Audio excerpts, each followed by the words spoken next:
Doncs ja estic amb vosaltres i anem a començar este dimarts i comencem amb un tema importantíssim. La dana del 29 d'octubre del 2024 va deixar una profunda empremta en les persones, les entitats i els municipis de l'Horta Sud, com ja ho sabem. Però també va posar de manifest la força de la solidaritat, la capacitat d'organització de la ciutadania i el paper essencial del teixit associatiu en els moments més difícils.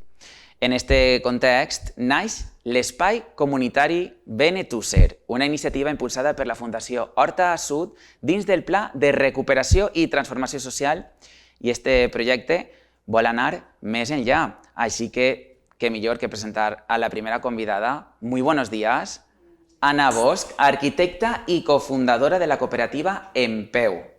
Y lo primero de todo, darte las gracias por estar aquí en el programa, de tratar un tema muy importante, pero sobre todo, ¿qué relación tenemos, porque claro, de la cooperativa Empeu, con este espacio?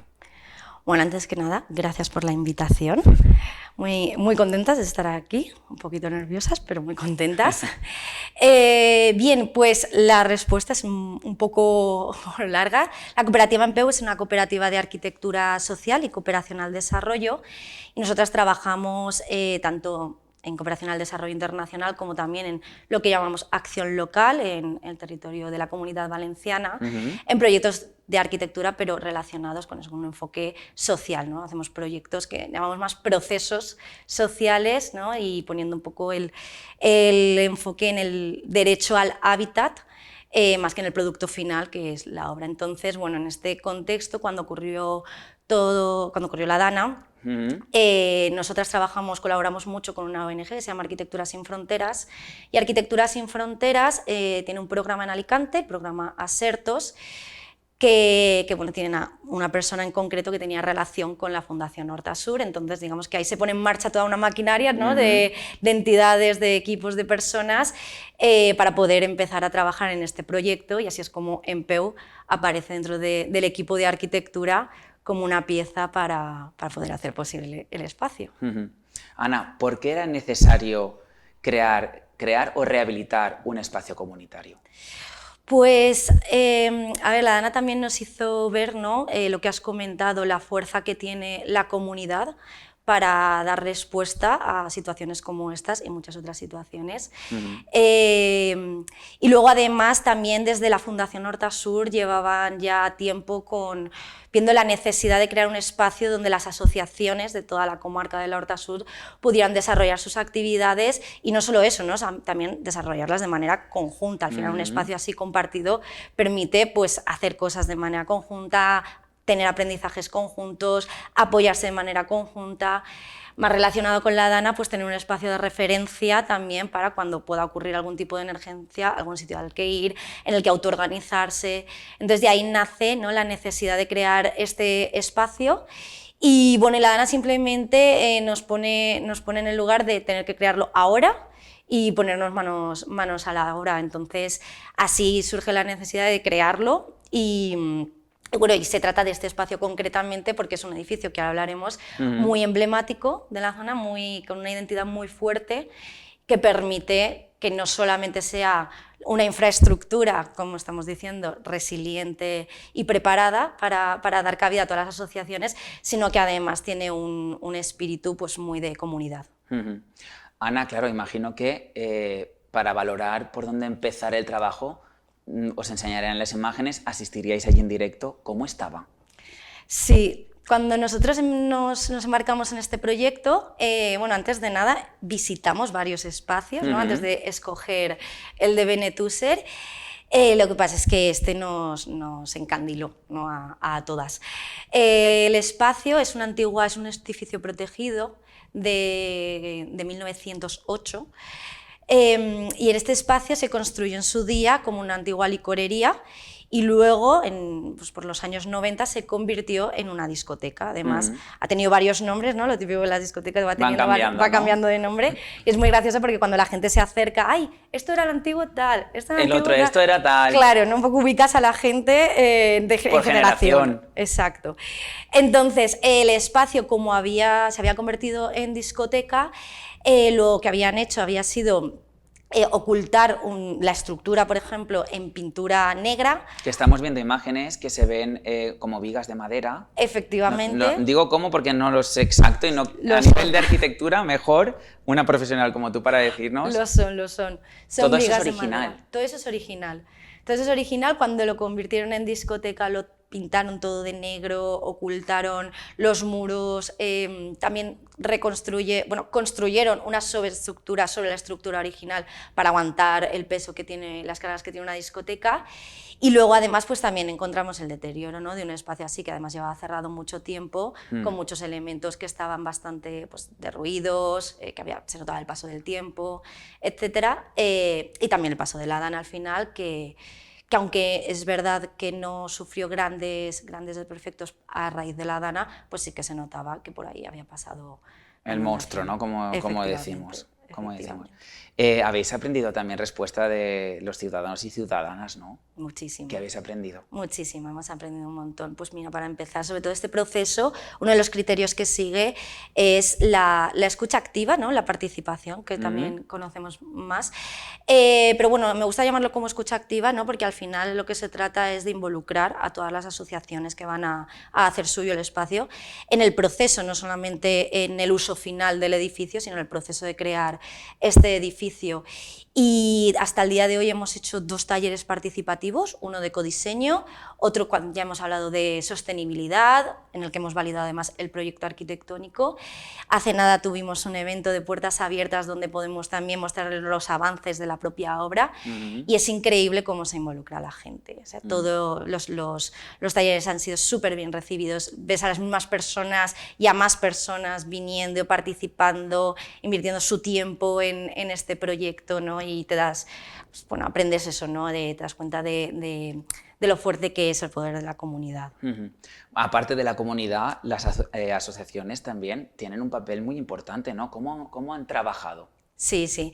Bueno, pues para empezar, sobre todo, como te decía, en estos talleres las asociaciones tienen un papel principal en lo que es la convocatoria, ¿no? Esa convocatoria conjunta para organizarse y autoorganizarse, tanto en poder dar una respuesta como en lo que digamos es el trabajo ahora de construcción, ¿no?, y de creación, que al final pues también es un trabajo. Entonces las asociaciones ahí han invertido en dedicar su tiempo a recoger una serie de necesidades, una serie de urgencias, también de deseos y de sueños, ¿no? Al final no solamente hablamos de necesidad, de cómo quiero yo el espacio, cómo me gustaría que fuera. Luego también un carácter muy empático con todas, entre otras, al final las asociaciones tienen usos distintos y actividades muy diferentes y hay que conseguir compatibilizar todo esto. Y era muy bonito ver cómo en los talleres, ¿no?, pues intentábamos montar un calendario de usos. No es que yo lo necesito para hacer una clase de yoga y yo para hacer una clase de tambores, ¿cómo compatibilizamos esto?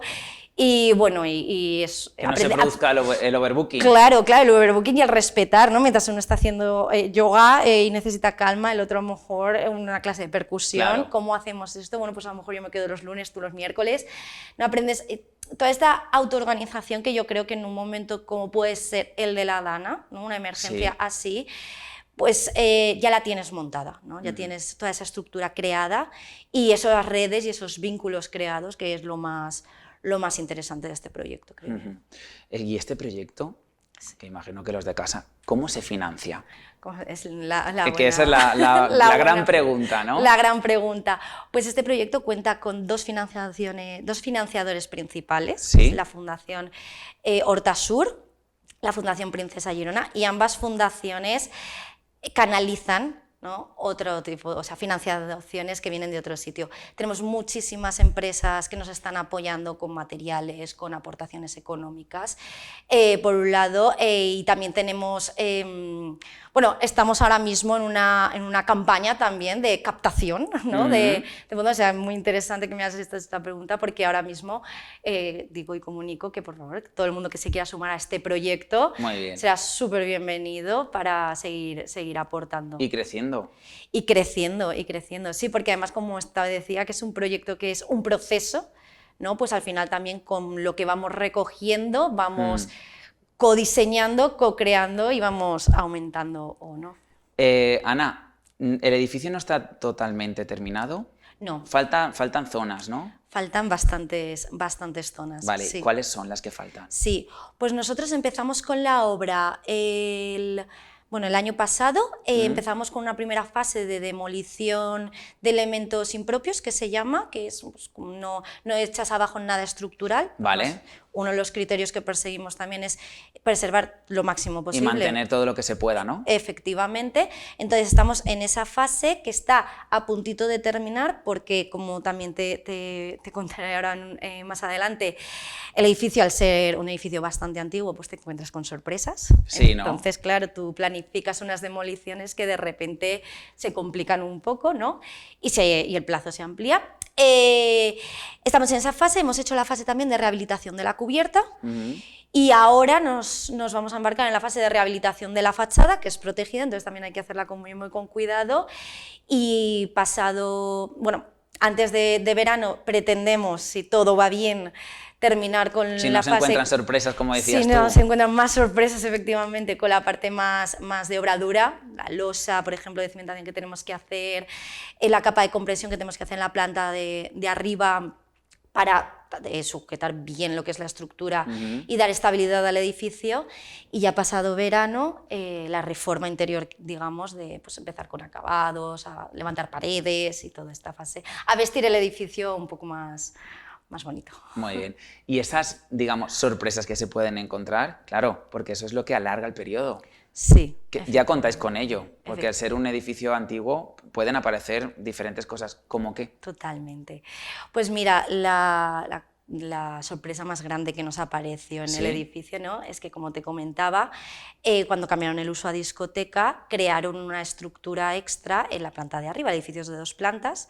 Entonces, en la planta de arriba, encima del forjado original, que como has visto en las fotos, esto de vigas de madera y viguetas de madera y revoltones cerámicos, o sea, un forjado que es fuerte, pero no, es un poco ligero, no es muy grueso. Entonces, crearon encima un sobreforjado con unas vigas metálicas y unas viguetas de hormigón de unos casi 20 o 30 centímetros de... O sea, bastante pesado, ¿no? Sí. Entonces, nada, llegado el momento, lo retiramos para poder recuperar la estructura original, y entonces nos dimos cuenta de que las vigas metálicas las habían encajado dentro de los pilares de ladrillo originales. ¡Buah! Entonces, claro, lo que nosotros pensábamos que era una retirada más sencilla, pues no era tan sencilla. Mucho más costosa. Mucho más costosa. Hemos tenido que reforzar la estructura de los pilares para que todo esté estabilizado, para que se puedan continuar trabajando con seguridad en la obra. Entonces, pues eso demora un poquito más la fase de demolición, por ejemplo. Esa es la más curiosa, porque además cada persona que entra nueva, que sabe de obra de ingeniería, se queda fascinado. Claro, porque es que es un trabajo... Sí. Y también es un trabajo que me parece muy original, lo que estábamos viendo en pantalla, gafas virtuales para ver cómo quedará, ¿no? Sí. Cuéntanos. Sí, eso ha sido una aportación muy chula, la verdad, de una de las empresas que colabora con nosotros en el proyecto, que, claro, nosotros, una de las acciones que hacemos en todo este proceso, sobre todo para dar una devolución a las asociaciones, ¿no?, que están con nosotros en el proceso de co-creación, es crear renders e imágenes donde la gente pueda ver el espacio, cómo va a quedar en el futuro. Entonces, esta empresa se nos acercó y nos propuso que podía construir una realidad virtual con estas imágenes y modelos 3D que nosotros habíamos creado, y luego, pues, a través de un programa informático que ellos tienen, colocarlo con unas gafas, ¿no?, que te pones y, digamos, que te coloca en el espacio, y tú puedes situarte en algo que aún no está terminado y puedes ver cómo va a quedar. Que me parece... Sí, la verdad es que es chulísimo. Muy novedoso eso, porque claro, cualquiera puede decir, ya, falta mucho, pero... ponte esto y lo averiguas. Claro, y además yo creo que también como arquitectas pues tienes más esa mirada espacial, ¿no? Y yo veo la obra, en ese proceso de obra, bueno, he estado trabajando a lo mejor en lo que es el dibujo, ¿no?, del proyecto, y la elección de materiales que ha salido de todos estos procesos, pues luego aplicándolas, y lo veo mucho más claro, pero a lo mejor si tú no tienes esa visión de arquitecta y no estás en el día a día de la obra, te cuesta un poco más imaginarla. Estamos viendo imágenes de nuestra compañera, porque Grup Televisió estuvo allí. En el evento. En el evento. Cómo está poniéndose estas gafas de realidad virtual, que me lo dijo. ¿Tienen unas gafas? Digo, lo trataremos en Entre Comarques porque me parece muy, muy novedoso. Sí. Muy novedoso. Ana, ¿qué retos tiene la cooperativa Empeu? Muchos, qué retos tiene muchos. Aquí dentro de este proyecto. Dentro de este proyecto, pues principalmente nosotras entramos en el proyecto por ser una cooperativa que, como te decía, trabaja la arquitectura como herramienta, ¿no? Bueno, pues para luchar contra las injusticias sociales, para construir un mundo pues, más comunitario, más colectivo. Entonces este proyecto lo estamos viviendo a tope porque la gran fuerza que tiene es el asociacionismo, la comunidad, etc. Y el reto es no perder eso de vista, tener todo el rato a las asociaciones que hay detrás de la Fundación Horta Sur dentro del proceso de construcción del proyecto. Es más, el proceso de participación no solamente hablamos de talleres de ecodiseño, sino que hay una pata que nos estamos dejando aquí más al final, que es la obra participativa. Muy bien. Y tenemos muchas ganas de que llegue el momento, porque aún no está la obra en una situación de seguridad como para involucrar a las personas en ella, pero bueno, pues tenemos muchas ideas de cómo hacerlo más avanzada y poder llegar a eso. Yo creo que es uno de los grandes retos sociales de la cooperativa dentro del proyecto. Y un concepto muy importante, sostenibilidad. Contamos con ella también. Contamos con ella. Además, la sostenibilidad pensada de diferentes enfoques, ¿no? La sostenibilidad ambiental, pues esta idea que te comentaba de mantener lo máximo posible la estructura original del edificio, los elementos que hay allí, ¿no? También va ligada pues, a generar el mínimo impacto ambiental en lo que es la construcción del edificio, pero luego la sostenibilidad también entendida como cómo sostener en el tiempo este edificio, el mantenimiento sin generar ninguna carga extra ni a la Fundación Horta Sur, ¿no? que está detrás de toda la gestión del espacio, ni a las asociaciones que también se pretende que estén en la gestión del espacio. Entonces, todo esto también se trabaja con ellas, ¿no? De qué manera podemos hacer el edificio sostenible a largo plazo, económicamente, autogestionado, etc. Y también muy importante, que seguro que lo habéis tenido en cuenta, la accesibilidad. También. Por normativa, por supuesto, ¿no? Cumpliendo los códigos de normativa que tenemos que cumplir, rampas, ascensores, etc. Pero luego la accesibilidad, exacto, pensada más allá, accesibilidad universal, ¿no? Para que el espacio efectivamente sea para las personas, ¿no? Va ligado mucho a la sostenibilidad y aquí pues están abiertos varias líneas de cómo podemos trabajar eso, poniendo cuotas a lo mejor que sean muy accesibles para todas las asociaciones, siguiendo trabajando con aportaciones económicas para mantener el espacio, incluso trabajamos con una posible colaboración con las instituciones públicas para que también hagan una aportación y entonces no sea una carga tan directa para las fundaciones y las asociaciones. Entonces, la accesibilidad también entendida así, ¿no? Accesible para todos, desde todas las miradas.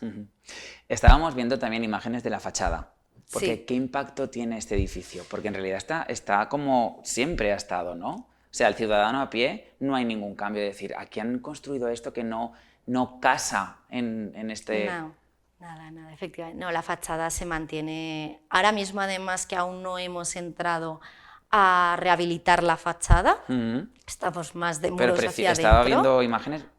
Preciosa. Es una maravilla, es una maravilla. El plan que tenemos con la fachada, estamos trabajando con un rotulista, ¿sí? Para ver si conseguimos llegar, que creemos que va a ser un poquito complicado por lo que hablábamos, de que el edificio tiene muchos años, conseguimos llegar a la pintura original del edificio, a lo mejor incluso al rótulo, que hay algunas imágenes por ahí antiguas en las que se puede ver, ¿no? Y poder recuperar eso, obviamente pintándolo de nuevo, ¿no? Pero manteniendo la esencia al final de lo que fue, que es lo identitario. Esa pintura original, ¿no? Algo que se parezca, claro. Sí, es el objetivo. Porque es lo que tú dices, es súper identitario. O sea, las personas, no solo de Benetúser, de toda la comarca, ¿no? de toda la zona del Horta Sur, reconocen el edificio. En un taller hubo una persona que cuando lo mostramos en imágenes, en el primer taller, se echó a llorar. porque lo reconocía y le recordaba cuando era pequeña, iba a la En su licorería infancia. con su familia, etc. Y había muchas personas que les daba mucha pena que el edificio llevaba 20 años cerrado. Claro, qué pena. Entonces, es bonito, es un proyecto muy bonito en ese tema porque la gente lo siente muy suyo. Entonces, mantener la fachada es primordial. Que estamos hablando de una necesidad social también. Exactamente. ¿Cómo se traduce la necesidad social a las decisiones arquitectónicas? Pues es bien, es todo un reto, eso sí que también es todo un reto. Te puedo poner ejemplos muy claros. Sí, sí, claro. Lo que hablábamos antes de la compatibilidad de usos, ¿no? Ese es un ejemplo clarísimo. Entonces, por ejemplo, en diseño arquitectónico se traduce al final en construir cerramientos interiores que puedan ser móviles. Vale. Entonces, tenemos un grande espacio central que en un momento dado puede Se convierte, dividirse, ¿no? Muy bien. por ejemplo, y además el cerramiento que estamos proyectando es un cerramiento también que permite no solo la división espacial, sino también una separación acústica. Entonces no podrás tener 2 conciertos a la vez, pero sí que puedes hacer 2 talleres a la vez, por Muy ejemplo. bien pensado. Luego, en compatibilidad de usos, otra cosa que ya no es tan espacial, ¿no?, de división de espacios, es el tema de las luces, ¿no?, de la iluminación. Pues al final el espacio central está pensado para abarcar desde eventos grandes como puedan ser los del otro día, que necesitan un tipo de iluminación, a una zona de coworking, por ejemplo, a incluso exposiciones, que es una actividad que la Fundación y las asociaciones han nombrado mucho como en ese listado de necesidades, ¿no? Entonces, pues una exposición no necesita la misma iluminación que un evento, entonces también estamos Y también diseñando... depende de la hora del día. Depende de la hora Porque el del edificio día. aprovecha también la luz natural. Sí, vamos a instalar unas placas solares, que esto también tiene relación, ¿no?, con esa sostenibilidad ambiental que estábamos hablando, también en una aportación de una de las empresas que colaboran con nosotras. Y bueno, entonces en ese aspecto todo eso, ¿no?, un poco recoge esas necesidades. Y aprovechar también, digamos, pues eso, todo lo que la madre naturaleza nos ofrece. Efectivamente. Una cosa que hemos hecho aquí, por ejemplo, bastante también determinante, es abrir el patio. Muy bien. El edificio tenía antiguamente un patio al final que se cerró, imaginamos que en la época de construcción de la discoteca, y eso es una de las cosas que hemos recuperado, entonces se puede ver también en las imágenes del evento, ¿no?, como la iluminación que entra por el patio es increíble y bueno, ilumina todo el espacio. Ilumina, como habéis iluminado vosotros a través de vuestro trabajo, este espacio, que aún queda. No tenemos fecha. No tenemos fecha. Muy bien, mejor. Poco a poco. Exacto. Quien quiera ya se puede poner esas gafas y puede ir imaginando, pero lo importante es que se puede utilizar este espacio. Exacto, efectivamente. Pues muchísimas gracias, muchos retos, la cooperativa Empeo que le queda. Pero estamos a tope y con muchas ganas. Muy bien, muchísimas gracias. Muchísimas gracias a Y a vosotros. seguir trabajando en estas cosas que la verdad que te sentirás, os sentiréis orgullosos, ¿no?, de ver la gente cómo aprovecha este espacio. Muy orgullosas, muy felices, y cosas como el evento del otro día donde las asociaciones vinieron y pudimos compartir con ellas, lo valen todo. Ana, pues a seguir siendo feliz y trabajando. Muchísimas gracias